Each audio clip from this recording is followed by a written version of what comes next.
in beautiful Marin County. Got a few people from Texas that are in the chat. And we're back, guys. Sorry about that. Can everyone hear me? Yeah. Loud and clear. Rocking. All right. We're all Great. set. We're all set.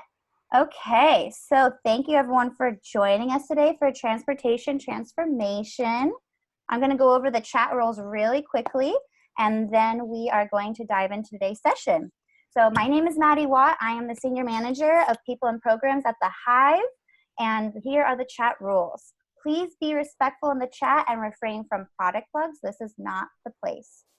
We love questions. Please use the Q&A function to ask presenters questions.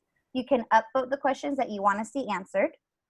And this session is being recorded and will be available to view later on the Hive's YouTube channel, which I will share in the chat feature. To follow along or contribute on Twitter, please use the hashtag HiveData. So right now I'm going to just talk to you a little bit about what the Hive Think Tank does before passing the virtual mic over to TM Ravi, our Managing Director and founder of the Hive. Thank you, Ravi. So the Hive Think Tank is an ecosystem of entrepreneurs, corporations, and thought leaders. We are bringing you events and content both on our Medium platform as well as now digitally. We're bringing you events every week. So we have a bunch of events coming up that I'm going to go over in just a second here. And we always have our recordings on our YouTube channel as well. And we go over all sorts of fun stuff with AI, blockchain, enterprise, all that sort of jazz. And then also, next slide, Ravi. Thank you. We just want to quickly thank our sponsors. Here are our sponsors. And also, if you want to be a sponsor of the Think Tank, or if you want to get in contact with us to see how you can do a webinar, that sort of thing, or contribute content on our blog, we would love to talk to you. Please email me, and I will drop my email in the chat. Next slide, Ravi. Thank you. So here is our next webinar. This is coming up on June 5th, Friday, June 5th.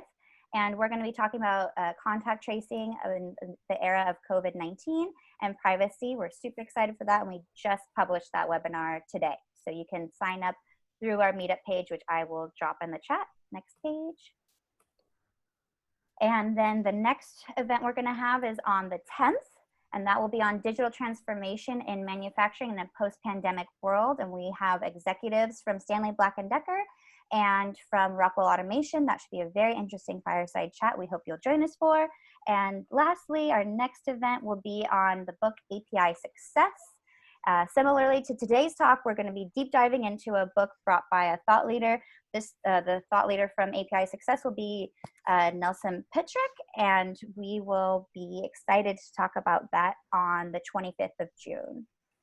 And without further ado, Ravi, please take it away to talk about what the Hive does. Great. Thank you, Maddie, and thank you for organizing it. So a brief introduction of the Hive. The Hive is a venture studio. Venture studio is a kind of venture capital entity that in addition to giving money is also operationally very active with companies. And our focus is on driving enterprise digital transformation, leveraging data and data-related techniques such as AI. And so the focus of digital transformation for corporations is around growth, agility, and sustainability. So many corporations have seen in this crisis that those who have embraced transformation, who are further down the path of digital transformation, have been more resilient and expect to recover faster. And of course, that's going to lead to longer term growth. So think of us as an innovation entity in that space. And so very focused on applications and use cases of data and AI in the enterprise in a number of different industry segments. We are very thematic in our approach, and so we think a lot about a few key areas and leverage the same types of technologies around NLP, NLU, computer vision, blockchain, 5G, and so forth to drive differentiation in these applications. Here's just some of our companies. If you are interested in being a founder, joining one of our companies, please reach out to Matty or myself. Those are some of the exits that we have had since late 2012. And we are excited today to be hosting this event on transportation transformation. Please tweet using the hashtag HiveData. And with that, I'd like to introduce the two speakers today. Evangelos Simoudis is a longtime friend of the Hive. He and Stephen have spoken at the Hive in the past, and Evangelos has spoken a number of times. He's a managing director at Synapse Partners. He's been an MD at Trident Capital, Apex Partners, so a long kind of venture career. He's been an operating executive at IBM in their business intelligence kind of division, and he's been an entrepreneur. Stephen Zeff is a faculty member at Stanford, and he's a chief of policy development at ENA, which is a subsidiary of Lacuna.ai. With that, I'll hand it over to you, Evangelos and Stephen. Thanks so much, Ravi and Maddie, and thank you again for hosting us. It's been a real pleasure to speak with Evangelos over these last few years about some of the transformations that are happening in the transportation space. And Evangelos and I have found a lot of common ground in our conversations. So they're maybe not quite as contentious as some of the other events that you might attend, but I think that it should be fun to have this discussion. So, Evangelos, this is a discussion about a book at its heart. That's the reason that brings us here today, as opposed to some of our other discussions that are a little bit more casual. And one of the things, of course, is that there is no shortage of people writing books and pieces on what's happening in the transportation space. There are dozens of them. Many of them you've read, I'm sure, as well as I have. So the question, I guess, maybe to start it off is what do people miss? What have others missed in this transportation transformation? So first of all, I'd like to thank the Hive for giving us a forum to discuss.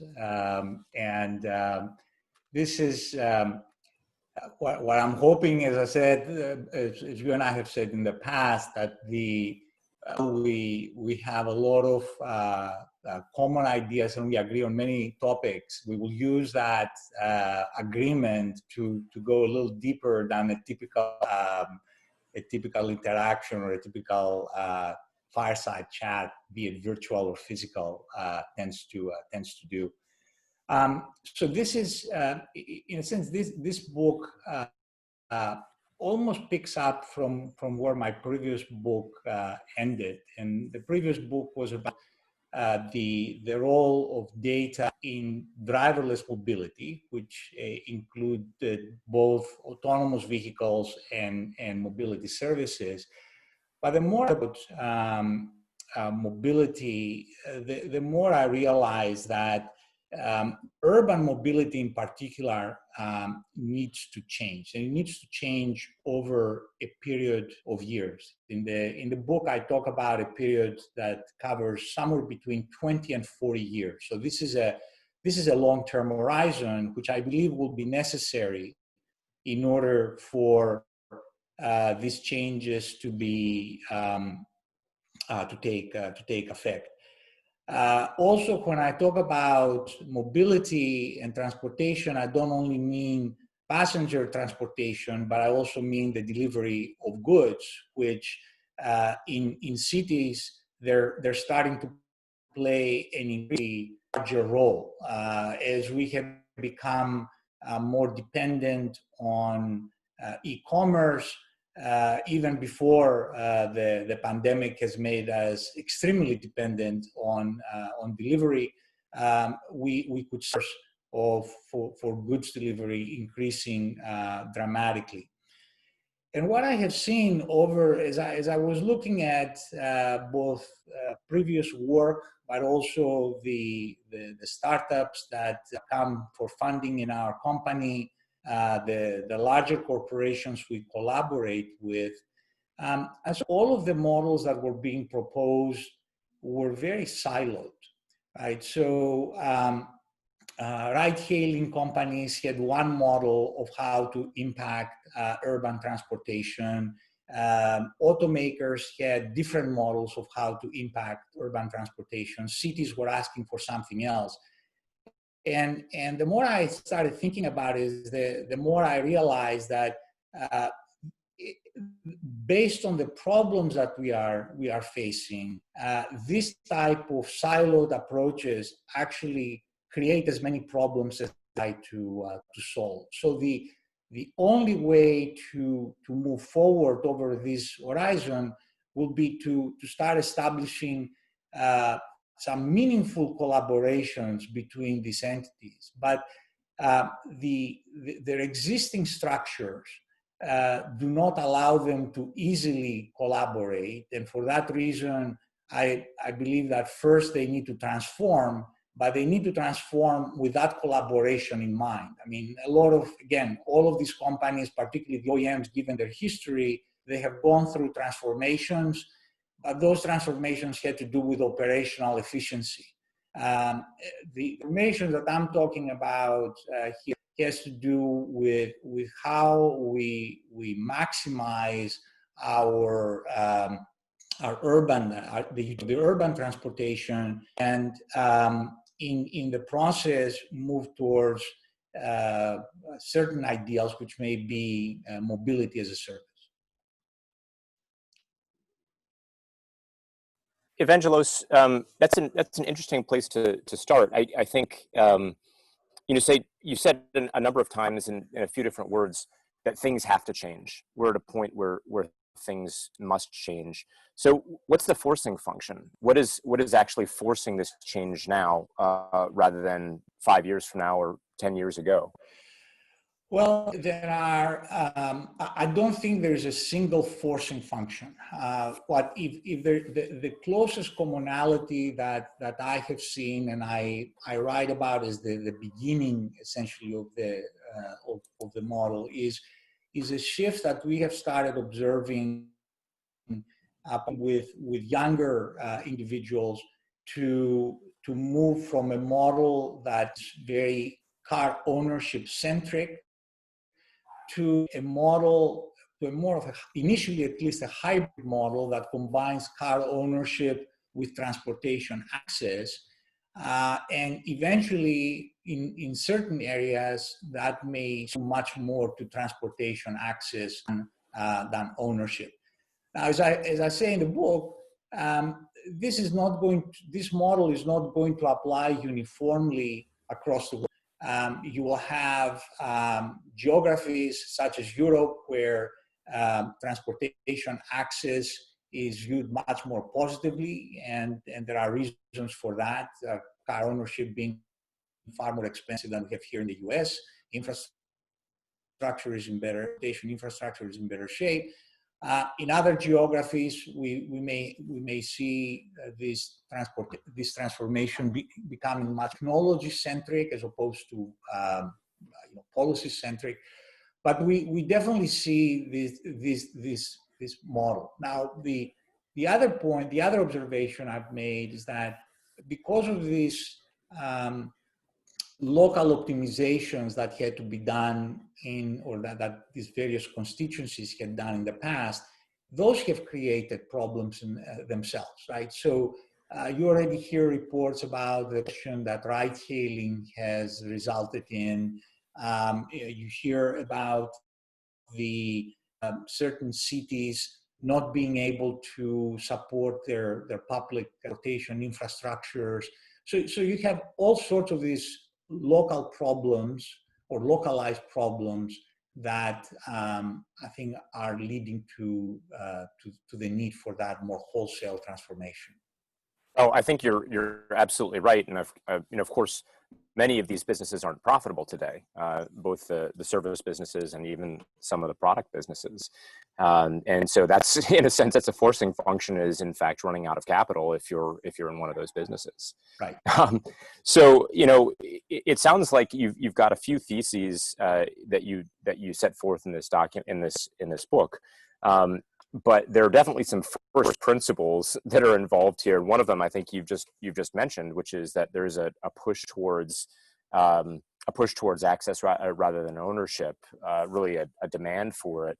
What are some of the other first principles that you think somebody has to accept in order to be on the same page with you throughout the journey of the book? I think that the business model issue is a very important one. So what I try to do in the book is it's easy to say that things need to transform, and then the question always becomes, well, that transformation going to happen? So I try to provide a common a common framework for creating that transformation. But again, in terms of first principles, I think the business models these companies are using need to be rethought. What we have seen in many of the automakers is they thought it would be easy to become or to add mobility services to their already stretched out portfolio of car manufacturing, and many of them have found it difficult. So I think that that needs to be accepted, that this is not just simply adding another business unit, but you need to think about how this is going to happen and what else needs to change. And I also think that another first principle is that I'm a big believer that we have reached peak auto, and that creates a big problem in how the automotive industry has been set up. So if we're going to start balancing our ownership model with a transportation access model, we may not need the number of vehicles we need that we are planning to produce, which will have impact on how the various tiers of suppliers for the automotive industry are impacted. So there are a lot of things that need to change there in order to for this to be. But so that's what we need to believe in order to move forward based on what I have written.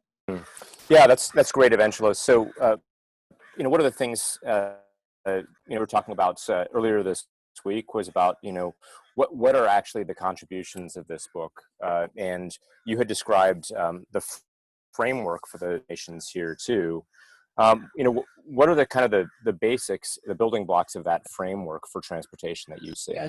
So again, when you embark on something like this, you need to make it easy to digest, and so that people can start from something. And I don't want to imply that these are going to be easy transformations, but I have adopted like a two-dimensional framework that combines business models with technology, because I think that it will be important to seriously rethink the business models, both of how automakers make money, how mobility services companies make or not make money, and also how cities make money, right? So moving to a transportation access model will deprive cities from certain of the revenue streams that they have. So they really need to think about that. So to me, the business model dimension is very important. The technology dimension is also very important, because technologies will continue to roll.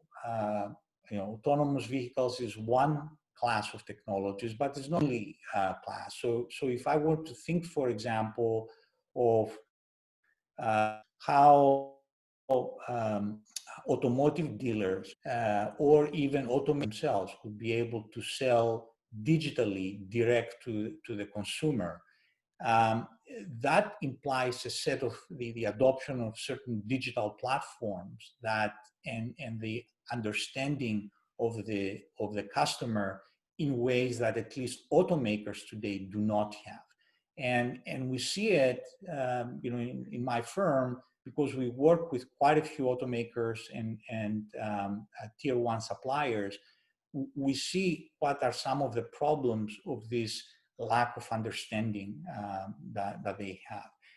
And so again, creating that framework is one contribution. The second thing that I believe contributes is, as we move to these transformations, we will create new value chains, and you and I have talked about that. I mean, today we value chain that has been established over the last 70 years, and it's very, very rigid. Very little has changed. It has been legislature, a lot of lobbying go around it. I mean, there are many that keep it where it is, but I think if we were to move to this mobility as a service, this new transportation model, what I found through my research is that there's a new value chain that needs to be created. And with that value chain, the final thing is that the value that is being exchanged between the members of this chain is not strictly monetary. In other words, it's not only dollars that are flowing back and forth. The notion or the value of data becomes very very prominent. The value of a city's infrastructure, something that you and your team are working, very very diligently on. The insights that can be extracted and shared among the members of this value chain are also particularly important. So I wanted to get the reader away from just thinking that like the OEMs are thinking today, which is, okay, I need to manufacture a car, I need seats, I'm a long-term contract with a supplier of these seats, and I'm only thinking in terms of how to get the lowest price for that seat that will have a specific quality. But again, to me, this is very much the ossified, I can call it, way of thinking. And I wanted, through these value chains, to show people need to think very much more broadly. And at the end, for me, the value for that customer is it's not only how much I spend to buy a vehicle, but really we need the companies that are and the organizations that are involved in this transformed transportation. They need to be thinking of what is the transportation wallet share that I have for that consumer. In the same way that credit card companies think about wallet share that they have for each consumer, I think companies in the transportation industry, organizations, because it's not only companies, but also cities, need to be thinking about transportation wallet share. And that will impact loyalty, that will impact the value of data, that will impact the value of the transportation infrastructure. So some of the things that that I believe the book contributes to the overall conversation. Sure, that's great. Evangelist, I wanted to push back on a couple of the things that you had said earlier and just see where we go there. The first was, one of your principles, your first principles that you said is that people are really looking for access rather than ownership. Now, that certainly may be true, but it's also true that a lot of the services in this space, be they micromobility, ride hailing, many of the other services are in fact being offered below cost today. And so how much of this is a real customer demand that this is a way that they prefer to do business or to get around? And versus how much of this is just because there is so much subsidization going into this mobility business model? Yeah. I'll speak now as an investor and say the investor appetite to invest in the overall mobility space has led to the creation of a very large number of companies. And in the 20 years that I've been a FD, I have seen this countless times in many different spaces. You usually start with what appears to be a great idea, a transformative idea. And then there's a lot of money, there are a lot of companies that are being created. I mean, I did my first company back in 1991. And around that time, computer disks was a very big area, right? So a lot of people, a lot of investors were investing in computer disk startups. And then that typically is followed by a period of consolidation. And I think, by the way, we're entering very rapidly that period of consolidation for the new mobility. I think because over the past few years, the money has been so capital, whether it's venture capital, angel money, it has been so abundant. The number of companies that were created was extremely large. And in most of those cases, companies did not have to think about having winning business models, right? Because the money that was flowing in enabled them to keep growing rapidly, without having to demonstrate more than that. I think, particularly with companies like Uber and Lyft becoming public, certain acquisitions taking place, private capital becoming more less abundant, I think is going to start forcing companies to become much more thoughtful about the business models that they want to apply. So maybe we will not have private micromobility companies. Maybe parts of micromobility will be more people buying bikes. Yeah. Okay.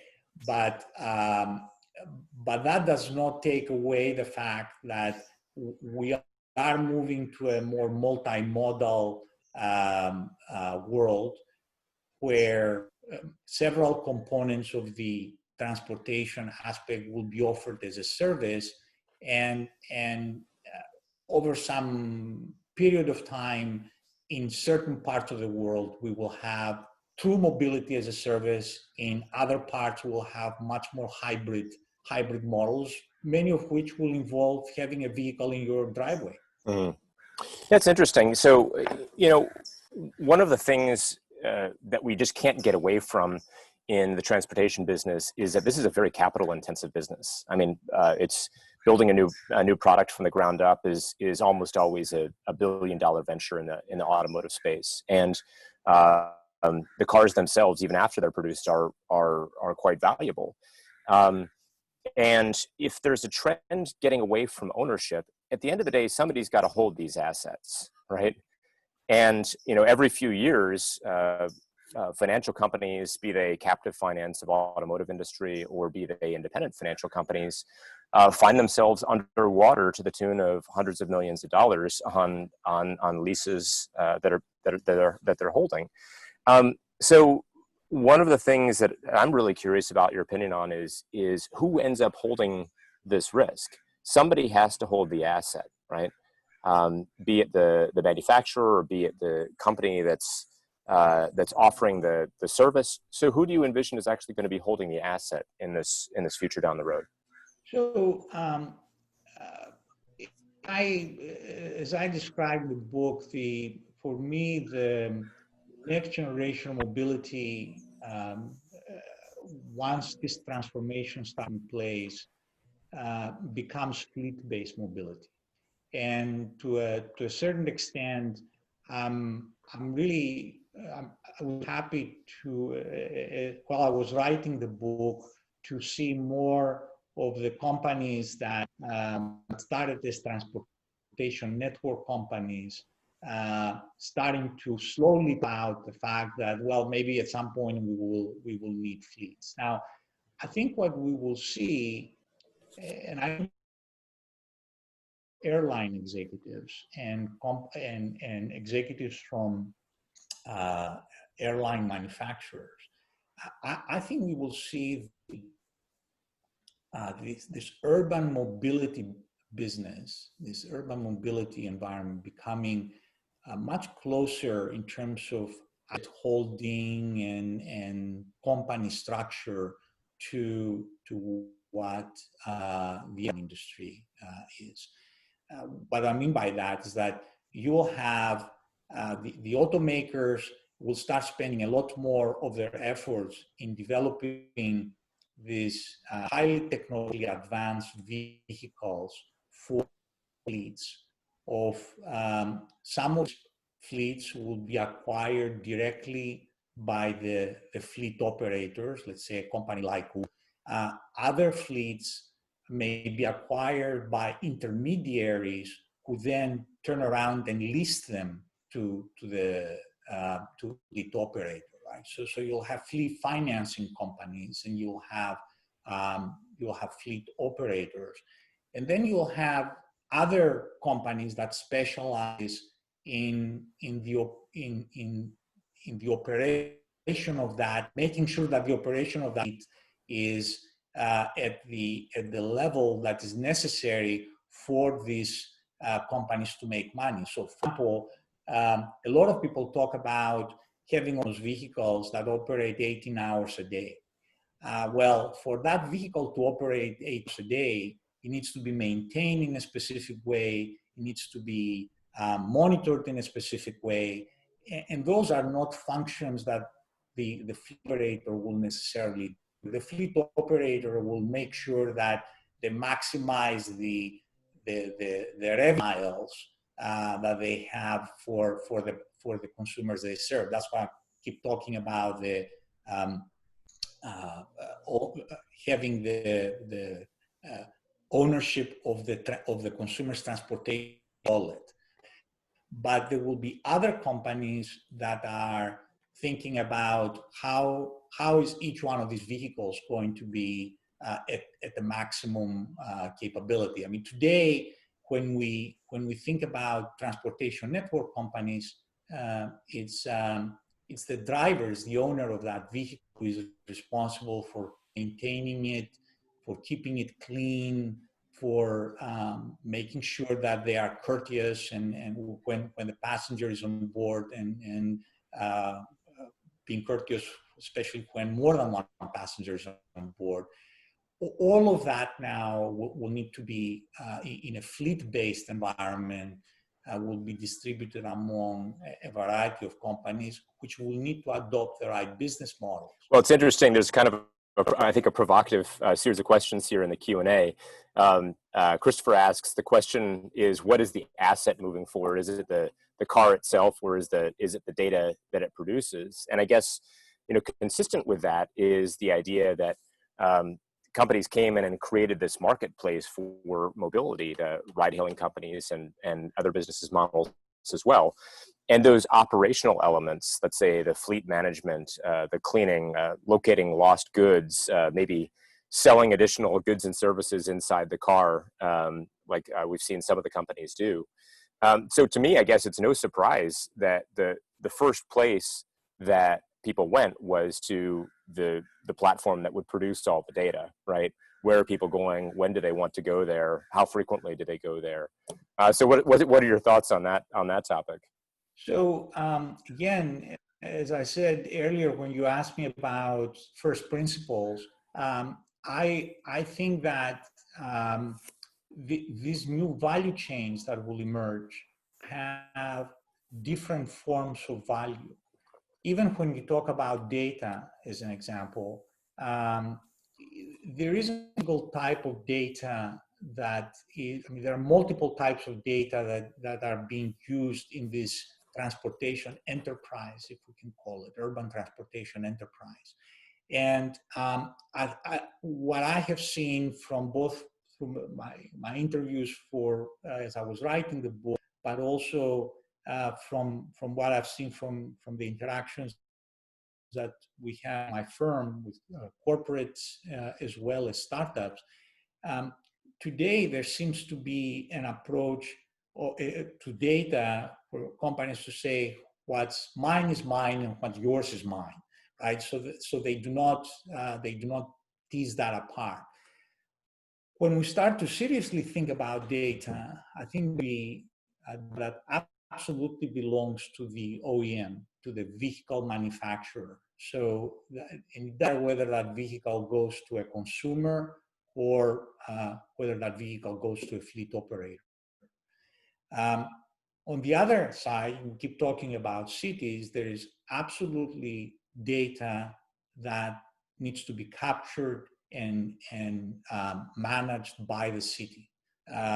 Data that is coming from the transportation infrastructure. I mean, something that your company is thinking very deeply about. Then there's the data that is generated while a passenger is in a vehicle's cabin or is using some vehicle, right? That may be the choices that they make for what content to listen to, or the whether they're eating while they're being transported. I mean, again, we are equipping our vehicles, these next generation vehicles, with more and more sensors that will be able to track everything from our mood to our heart rate. And then there's data that belongs to the consumer, right? Maybe data relating to their transportation, to the modality choices, the destinations they go to, what certain aspects of what they do in the vehicle, certain aspects of what is captured about them in the vehicle. So as we think about value creation, we need to start recognizing all of these different types of data, but also the other aspects, such as the vehicles, the infrastructure, that are also providing value in this entire enterprise. And that's why, to me, having the dimensions of technology versus business model and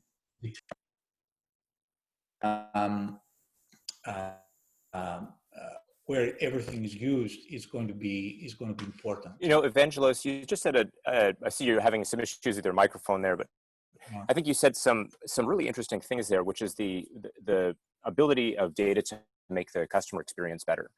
And I think that's absolutely true. Of course, things like predicting arrival times in the case of mobility, as a simple example. But the data also has the capability to make things quite a bit better in indirect ways. And so let's talk about the city side, and let's talk about the car manufacturer side as well. I mean, I think my opinion is that to a certain extent, we're living the tragedy of the commons in the transportation space today, which is that there's an incentive. Now, let's say COVID aside, we can talk about that in a moment. But there's a broad incentive to overconsume city resources, and it's resulted in congestion, additional emissions, which collectively makes a worse experience for everybody, not just the customers of the mobility service companies, but also for residents that happen to be walking or taking the bus, for example. So I think that part of the issue is that data that's shared with cities can allow cities to deliver a better environment for all of the residents. Now, on the auto manufacturer side, I think there's also an interesting opportunity to make the product better. So one of the interesting things about the ride hailing business is that it's resulting in 40,000, 50,000, 60,000 miles being accumulated on cars in a single year, which is something that we never used to see before, very, very rarely at least. And there is the possibility to improve those products to make them more suitable for that duty cycle.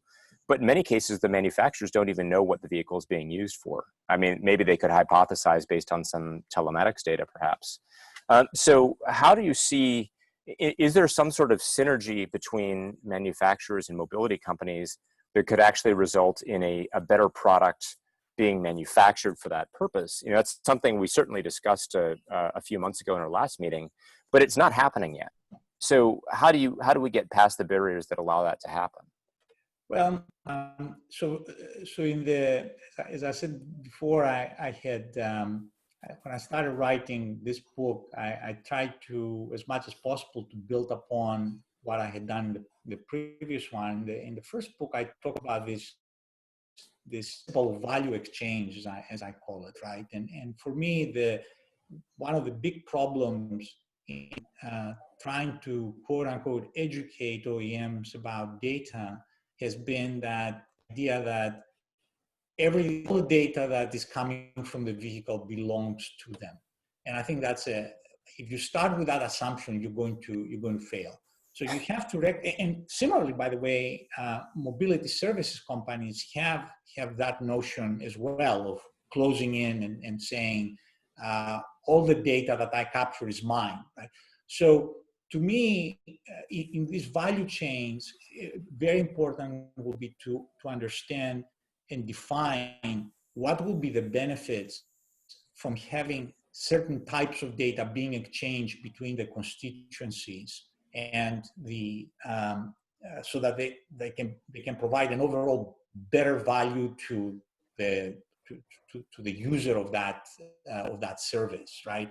So companies, for example, that are responsible for maintaining these vehicles can provide a wealth of data to the OEM, but also a wealth of insights to the mobility service, to the microtransit company, to the ride-hailing company, and which impact everything from what vehicles you buy, how many vehicles you buy, what configuration of the vehicle you buy or you lease, in order to provide a particular type of service. Same thing for the city, understanding what type of vehicles go through your infrastructure, and how you can maybe in some instances change the public transportation timetables and operations in order to alleviate certain strains in the transportation infrastructure. Again, all of that can start being addressed with the purposeful sharing of the data. And that's why, again, I go back to that collaboration needs to be established as companies start transforming. So we have a couple of questions from the audience here that have to do with reasons to withhold data. So Christopher asks about how do we create discoverability for data without sacrificing privacy or personal information? And another question from Archer about people that want individual mobility but don't want to share anything at all. So is there an opportunity for that? And how would that look in the future?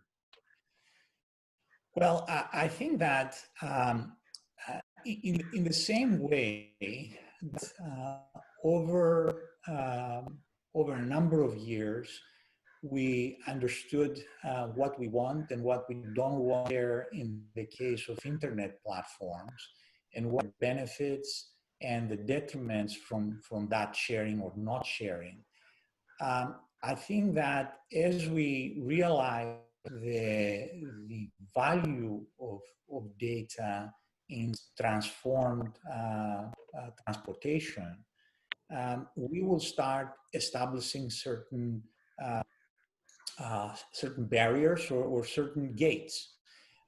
So to me, it's not that one size will not fit everyone. I think there will be people who will want to be very private about their transportation, about the packages that are coming to them and how they're delivered to them. There will be other people who will feel they're getting a lot more benefit from being more open.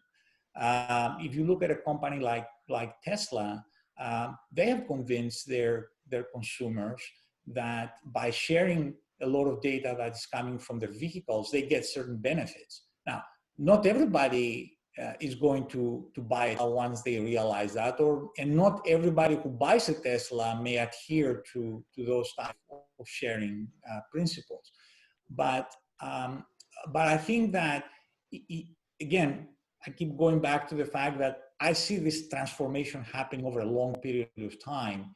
And over that period of time, in the same way that corporations will change, consumers will as well, right? They'll get more educated, they'll get more comfortable. I mean, if you look at even a simple thing like riding on an autonomous vehicle, if you look at geographic characteristics, in certain geographies, people are a lot more open about autonomous vehicle for their transportation, and not in others. Now, they're saying, by the way, in the ones that are less, that are more cautious, they're also saying that they may be convinced once they ride an autonomous vehicle a couple of times, right? So again, it has to do with this education, with this understanding of the benefits and the detriments that you see, like happen around the internet. Yeah, I think I would add to that. You know, I certainly agree with your point that it's very obvious to users if you're exchanging data for a specific purpose with a company, and that company is delivering that service to you. I think where it becomes a little bit less obvious is where you're sharing data with the purpose of improving the social system, right? Allowing a social system to operate better, to ensure that that the company that's delivering you the service is actually playing by the rules, right? I think can be a little bit of a harder sell, but I think it's an important part of the social contract that we have when we live in cities. So, you know, we're coming close to the end of the hour here, Evangelos, and one of the things that's obviously on everybody's mind is the changes that have happened over the last few months with COVID, and there's a question here from the audience here about to the degree to which the COVID-19 pandemic is delaying the transformation to mobility as a service. And I think that's actually a really interesting question, because I think that there are certain elements that are being delayed, right? So one of them, for example, is the ability to combine passengers with rides. We've seen most of the ride-hailing companies, at least here in the United States, temporarily suspend shared rides, pooled rides. And so obviously that's something that's being delayed, and the performance isn't improving there. It's inefficiency that's introduced into the system. But there are other elements that seem to be accelerated. So things like goods delivery, and there have been a few questions about this.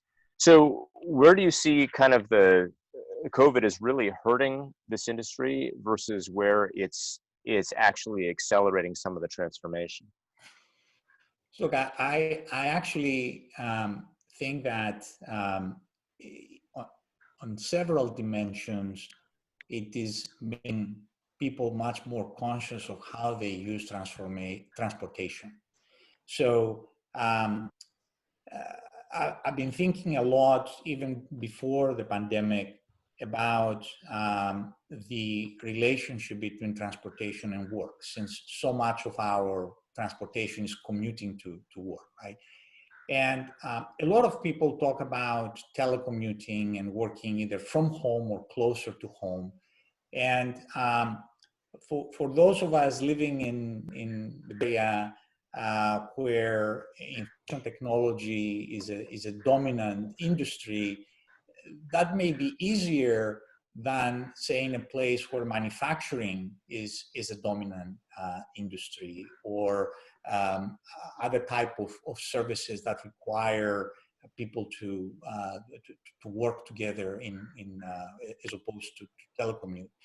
I was also looking at some data that indicates that people would like to, even people who like to telecommute, they would still like the opportunity for a significant amount of time to be working together, because that's where, through these collaborations, innovation comes, and all sorts of other things. So to me, rethinking and re-examining work patterns, rethinking city infrastructures, and for example, how the role of public transportation in relation to mobility, to on-demand mobility services. I think the pandemic is causing us to have that conversation faster than we had before. Now, I think that in certain areas it may delay the implementation some of these transformations. But again, when we talk about a 20 to 40 year horizon, I don't think that things go away. I mean, the problems that we have, which are causing us to think about a new model, whether it is congestion, whether it is pollution, whether it is mega cities because of the urbanization movement, whether it is aging populations, that's not going to go away, right? And what's happened with aging people in countries like France and Italy and Spain and Japan, and I mean, problems require the transformation. Yeah, and you've had a couple more questions about the impact of COVID-19 that I just wanted to address. A couple of people have asked is, the impact on the businesses. There's another question about the impact on public transportation. And I just wanted to offer a couple of thoughts there. The first is, I think that there is now a very acute recognition that transportation workers have become frontline workers. So transportation workers may not be in operating theaters, they may not be working at medical facilities, but they're exposed to a lot of risk when it comes to COVID-19. And so my expectation is, number one, is that there do need to be more protections for those workers. And I think a lot of the companies and governments are actively working towards this. But number two is, I think that a lot of the people that are engaged in this form of gig work are giving it some serious thought, because it now does become a much more risky business. And by the way, transportation has always been a risky business. And the other comment about public transportation, the bottom line, if our cities are going to function, we need density. We need density of living, and we need density of moving. And we must find a solution for that. You can't have a city like New York or a city like Paris work without functioning mass transportation. And in my mind, that means that we need to be looking at adaptability. It means reconfiguring the vehicles more regularly. It means potentially adapting the schedules, adapting the capacities, adapting the service headways. But the bottom line is, if our cities are going to work, our public transportation must work. That's my take. What are your thoughts on public transit? Absolutely. And again, I started the book by talking about cities like Mumbai. And I mean, if you were to think about what can be a real problem, right, in mass that cannot be addressed if we say, okay, because of a pandemic, I will never take public transportation, I will never share any mobility modality. It's not sustainable. You cannot just build more and more roads and more parking. And I mean, the other day I was talking to somebody who said, well, okay, let's assume that everybody in New York now, in particular Manhattan, decides to buy their own vehicle as opposed to using public transportation. So now all of a sudden you have in a gridlocked city, you already have whatever 30% more vehicles coming in. In addition to the congestion that you'll have on the roads, the pollution that you're going to have in the air, think of the parking. I mean, the building of a city like Manhattan has been done, I mean, even with certain assumptions about how many parking spaces there will be for vehicles, right? So all of a sudden now you could have a situation where, yes, you could drive to the city, but then you have to spend hours going around trying to find a parking spot. And I'm not even talking about on-street parking. I'm talking about even private parking garages, right? So I agree with you 100%. I mean, there's no way that we will be able to say, well, because of a pandemic, we will not transform how we think about transportation. Yeah. Well, Evangelos, we're coming up on the hour. Any final thoughts that you'd like to leave people with here? No, it has taken me a lot longer to write this. It's a very complex topic, and I hope that readers enjoy it, and I hope that you and I can have our conversations, because they so much help in even thinking about issues in the right way. Thank you. Thanks, Evangelos. It's been a pleasure as always. Let's turn it back over to Ravi and Maddie. Well, Stephen and Evangelos, we really appreciate your participation in the conversation today, and want to also especially thank the audience for coming back week after week to hear our thought leaders and experts. Thank you, Maddie, for making this happen, and thank you all. Thank you, speakers, and thank you, Ravi. Thank you, audience, for joining us. And please click the link to sign up for our Hive Think Tank events. Again, we're bringing you events every week, so we hope to see you next week. Thanks, guys, for tuning in. Thanks, everybody. Bye.